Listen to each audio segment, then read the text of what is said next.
Twelfth की online class में आप सभी छात्र छात्राओं का स्वागत है, अभिनंदन है। आज हम लोग गणित के पहले चैप्टर की एक्सरसाइज 1.3 के प्रश्नों को करना है। अब केवल और केवल हमें इसके प्रश्नों को करना है और हमें उम्मीद है कि कुछ प्रश्न हम लोग किए भी हैं और प्रश्न आज करने के बाद आप बाकी प्रश्नों को स्वयं भी हल करने का प्रयास करेंगे। तो मैं क्वेश्चन नंबर 3, क्वेश्चन नंबर 4 और क्वेश्चन नंबर 5 तीनों को लिखा हूं। तो बोर्ड पर तो सारे क्वेश्चन ही लिखे हैं, तो सबसे पहले हम स्पेस ढूंढते हैं। तो आइए हम क्वेश्चन नंबर 5 ही पहले कर देते हैं जिससे कुछ जगह हमें मिल जाए। तो क्वेश्चन नंबर 5 का हल हम लोग सबसे पहले करेंगे। तो ध्यान से देखना, इसमें प्रश्न में दिया है कि कारण सहित बताइए कि क्या निम्न फलनों के प्रतिलोम हैं, अर्थात इनका इनवर्स है। पहला पार्ट है फलन एफ समुच्चय 1 2 3 4 से कहां तक है 10 में, और इस तरह से परिभाषित है।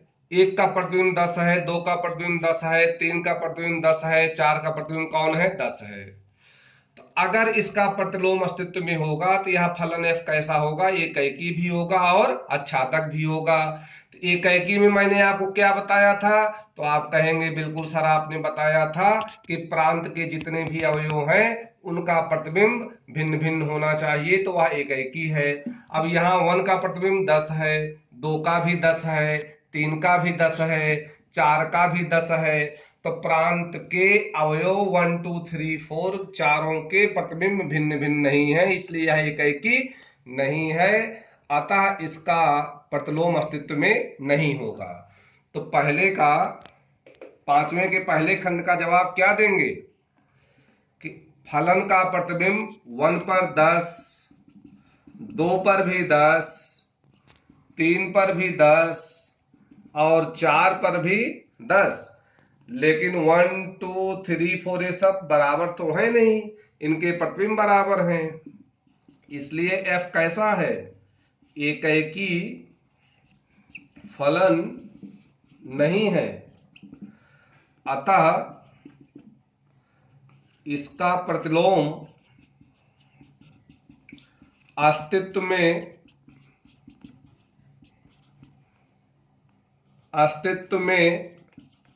नहीं होगा। तो प्रतिलोम तो तभी अस्तित्व में होता है जब यह एकैकी भी हो और अच्छादक भी हो। अब आइए पार्ट सेकंड देखते हैं। पार्ट सेकंड भी कुछ ऐसा ही है। फलन जी एक समुच्चय जिसमें अवयव है 5 6 7 8 से एक समुच्चय जिसमें अवयव 1 2 3 4 पर परिभाषित है। अब यहां देखिए परिभाषा में दिया है जी के अवयव 5 का प्रतिबिंब 4 है, 6 का 3 है, 7 का 4 है। अब देखो यहां दो अवयव मिल गए, 5 का भी 4 है और 7 का भी 4 है, दोनों अलग अलग तो है नहीं, तो एकैकी नहीं है। जब एकैकी नहीं है तो फिर इसका प्रतिलोम अस्तित्व में नहीं होगा। उसी फलन का प्रतिलोम अस्तित्व में होता है जो एकैकी भी हो और अच्छादक भी हो। तो पार्ट सेकंड में हम सीधा लिख देते हैं कि फलन जी का मान 5 पर 4 है और जी का मान 7 पर भी कितना है 4 है, इसलिए जी कैसा फलन है, एकैकी नहीं है। अच्छादक तो हम चेक करने की जरूरत ही नहीं, पहले एकैकी निकले तब अच्छादक हम चेक करेंगे। जी एकैकी नहीं है, इसलिए जी इनवर्स अस्तित्व में नहीं है। तीसरा पार्ट आइए, फलन एच समुच्चय जिसमें अवयव है 2 3 4 5 से 7 9 11 13 में परिभाषित है और एच के अवयव सारे दिए गए हैं। 2 का प्रतिबिंब 7, 3 का 9, 4 का 11, 5 का 13। ध्यान से समझना, प्रांत में जितने भी अवयव हैं सबका प्रतिबिंब होना चाहिए है 2 का 7, 3 का 9, 4 का 11, 5 का 13, और वही प्रतिबिंब कैसे होने चाहिए, भिन्न भिन्न। तो कैसा फलन है, एकैकी है। अब अच्छादक है कि नहीं है इसके लिए देख लो, सह प्रांत में सभी अवयवों का पूर्व प्रतिबिंब होना चाहिए। तो 7 का भी 2 है, 9 का देखो 3 है, 11 का 4 है और 13 क्या है 5 है, तो एकैकी भी है अच्छादक भी है, तो इसका फिर इनवर्स अस्तित्व में होगा। तो मिटा रहे हैं इसको, रब कर रहे हैं। थोड़ा स्थान मिल जाए। तो तीसरे पार्ट में, पांचवें का तीसरा पार्ट, यहीं पर इसका हल दे देते हैं। तो चूंकि H2, H3, H4, H5, 2 का प्रतिबिंब 7, 3 का कितना है 9, 4 का 11, 5 का 13, इसलिए F कैसा है, एकैकी है। और सा प्रांत में 7 है, 9 है, 11 है, 13 है और सबके पूर्व प्रतिबिंब है। 7 का 2 है, 9 का 3 है, 11 का 4 है, 13 का 5 है। और कैसा है, आच्छादक है। तो इसलिए H इनवर्स अस्तित्व में है और H इनवर्स आप लिख सकते हैं, H के अवयवों को उल्टे क्रम में लिख दो। 2 7 का उल्टा क्रम 7,2, 3 9 का 9,3, 4 11 का 11,4, 5 13 का 13,5। उम्मीद है आप इसको समझ गए होंगे। अब आइए क्वेश्चन नंबर 3 पर। 3 पर आइए। यहां FOG और GOF पूछा गया है, इसको हम लोग करते हैं। तो आंसर नंबर 3 का पार्ट फर्स्ट है, F कंपोजिट G और G कंपोजिट F हमें बताना है। साफ साफ देखें, F कंपोजिट G, F और G का संयोजन। तो भाई ये तो मिरर है, प्रतिबिंब इसका निकालना है। तो कोई न कोई सामने खड़ा हो, तो किस पर, X पर। तो सबसे पहले क्या लिखेंगे, formula F composite G at X। तो फार्मूला यहां से शुरू करते हैं, G ऑफ Fx। अब प्रश्न में देखो Fx का मान दिया है, कितना है, मॉड x। तो Fx की जगह Fx का मान बैठा दो, कितना है, मॉड x। अब ध्यान दें, इसको पढ़ना आप जानते हैं। जैसे हम कहें gx है, इसका मतलब फलन g का मान x पर।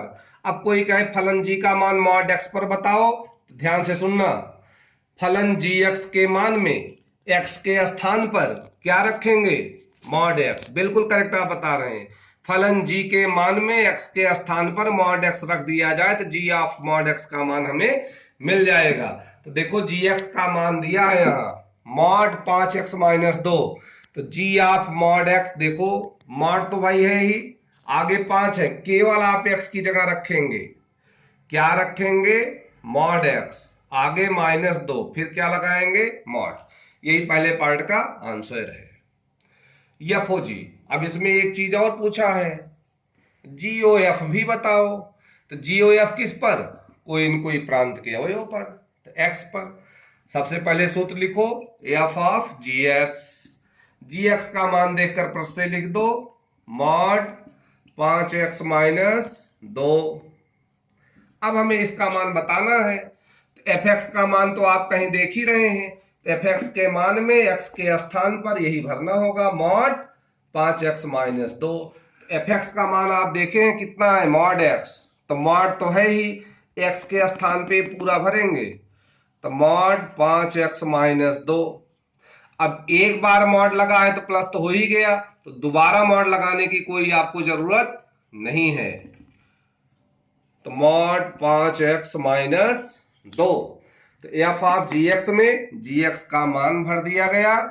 फिर F ऑफ मॉड 5x - 2 का मान कैसे निकाला गया है, ध्यान दें, Fx के मान में x के स्थान पर हमने क्या लिख दिया, मॉड 5x - 2। अब आइए इसका सेकंड पार्ट। FOG किस पर, x पर। सूत्र बताओ, G ऑफ Fx। यहां से अब यहां देखें, पार्ट सेकंड, तीसरे का part second, FOG at x, G of Fx। Fx का मान कितना है, 8x³। अब gx के मान में x के स्थान पर 8x³ रख दो तो इसका मान आ जाएगा। तो gx का मान हम जानते हैं, प्रश्न में दिया है gx बराबर x की पावर 1/3। तो gx के मान में x के स्थान पर क्या रखें, 8x³ और पूरे की पावर 1/3 तो है ही। 8 की एक पावर 1/3 2, x की पावर 1/x³ की पावर 1/3 x। ये इसका आंसर है।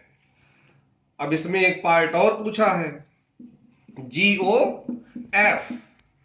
GOF का मतलब है G कंपोजिट, F किस पर बेटे, X पर। सबसे पहले सूत्र F ऑफ GX। GX का मान भर दो, x की पावर 1/3। अब इसका मान देखो कैसे बताएंगे। फलन f के मान में x के स्थान पर क्या रखना है, x की पावर 1/3, और फलन fx का मान है कितना, 8x³। तो देखो 8 तो रहेगा ही, x की जगह क्या रखेंगे, x की पावर 1/3 और पूरे की पावर 3 है, 3 3 कट गया, 8x आ गया आंसर।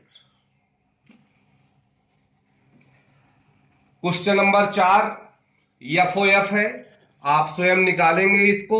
इसका सूत्र मैं बता देता हूं, FOF किस पर बेटे, x पर। क्या आएगा, F ऑफ fx। fx का मान दे रखा है, फिर उसका f निकालेंगे और दिखाना है आपको x। जब x आ जाएगा तो पूछा है f का प्रतिलोम क्या है, इसके लिए आपको मैं बताया हूं, FOG किसके इक्वल हो, IX के, और GOF किसके इक्वल हो, IY के। तब आप कहेंगे कि ये तत्समक फलन है। तत्समक फलन का मतलब x पर x आए, y पर y आए, z पर z आए। तो FOF का मान क्या आया है, x। तो f का प्रतिलोम क्या होगा बेटे, यहाँ f ही होगा। तो इसको स्वयं करेंगे, ना आने पर कल बताएंगे और पूछिएगा। Thank you. ओके।